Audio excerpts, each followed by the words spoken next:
আউযু বিল্লাহি মিনাশ শাইতানির রাজিম বিসমিল্লাহির রহমানির রহিম। শুরু করছি মহান রাব্বুল আলামিনের নামে, যিনি বড়ই মেহেরবান এবং পরম দয়ালু। এরশাদ হচ্ছে সূরা আল ইমরানের ২১ থেকে ৪১ নম্বর আয়াত। যারা আল্লাহর নিদর্শনগুলো অবিশ্বাস করে, নবীদের অযথা হত্যা করে এবং মানুষের মধ্যে যারা ন্যায়সঙ্গত আদেশ দেয় তাদের হত্যা করে, তুমি তাদেরকে যন্ত্রণাদায়ক শাস্তির সংবাদ দাও। এইসব লোকের ইহকাল ও পরকালের কার্যাবলী নিষ্ফল হবে এবং তাদের কেউ সাহায্য করবে না।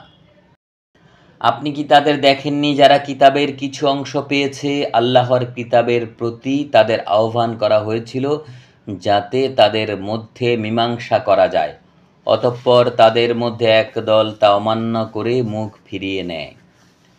তা এই জন্য যে তারা বলে থাকে যে দোজখের আগুন আমাদের স্পর্শ করবে না, তবে সামান্য হাতে গোনা কয়েক দিনের জন্য স্পর্শ করতে পারে।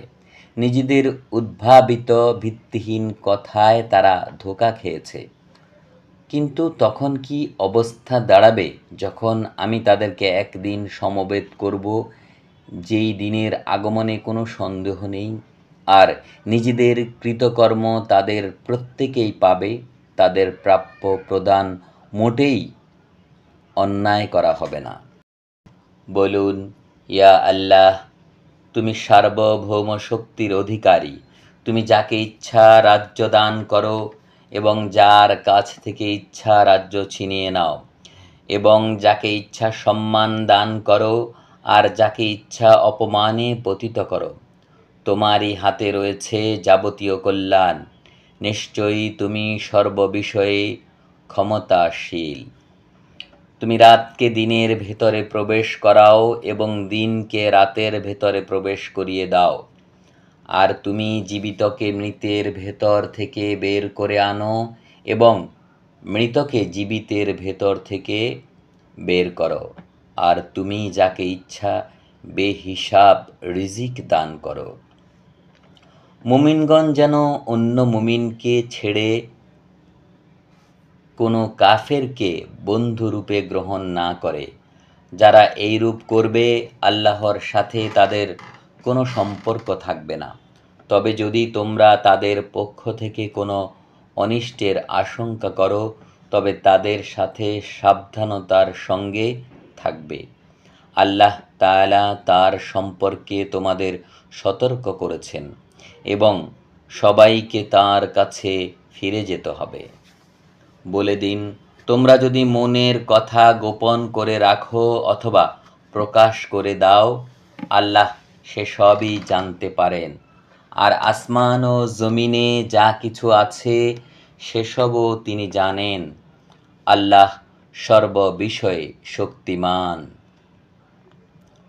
সেদিন প্রত্যেকেই যা কিছু সে ভালো কাজ করেছে চোখের সামনে দেখতে পাবে, এবং যা কিছু মন্দ কাজ করেছে তাও।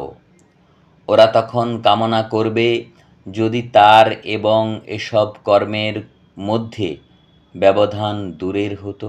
আল্লাহ তার নিজের সম্পর্কে তোমাদের সাবধান করছেন। আল্লাহ তার বান্দাদের প্রতি অত্যন্ত দয়ালু। বলুন, যদি তোমরা আল্লাহকে ভালোবাসো তাহলে আমাকে অনুসরণ করো, যাতে আল্লাহ ও তোমাদিগকে ভালোবাসেন এবং তোমাদিগকে তোমাদের পাপ মার্জনা করে দেন। আর আল্লাহ হলেন ক্ষমাকারী, দয়ালু।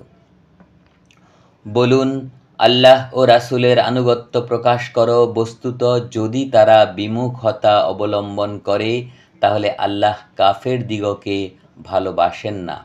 নিঃসন্দেহে আল্লাহ আদম আলাইহিসসালাম, নূহ আলাইহিসসালাম ও ইব্রাহিম আলাইহিওয়াসাল্লামের বংশধর এবং ইমরানের খানদানকে নির্বাচিত করেছেন, যারা বংশধর ছিলেন পরস্পরের।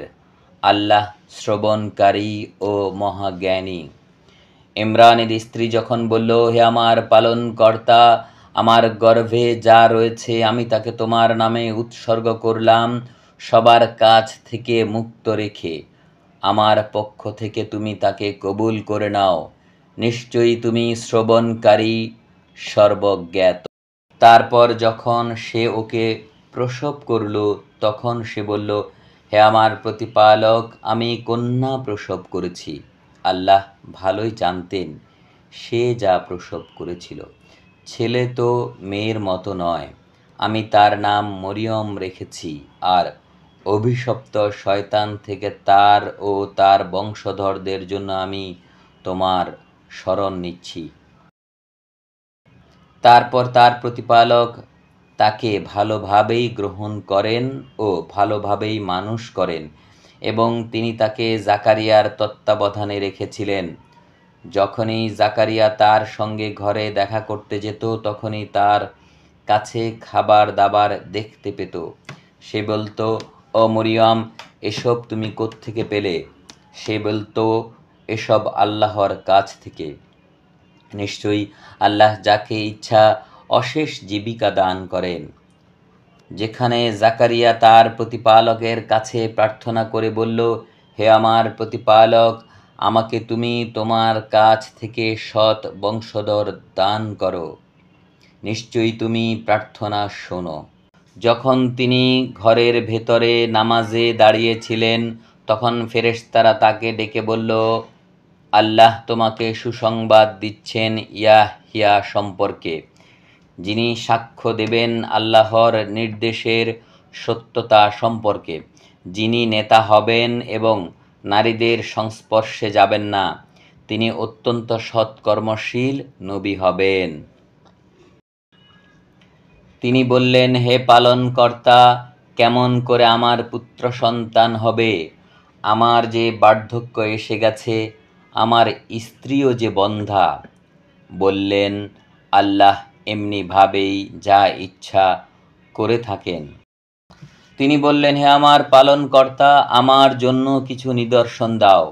তিনি বললেন, তোমার জন্য নিদর্শন হলো এই যে, তুমি 3 দিন পর্যন্ত কারো সাথে কথা বলবে না, তবে ইশারা ইঙ্গিতে করতে পারবে এবং তোমার পালনকর্তাকে অধিক পরিমাণে স্মরণ করবে, আর সকাল সন্ধ্যা তার পবিত্রতা ও মহিমা ঘোষণা করবে।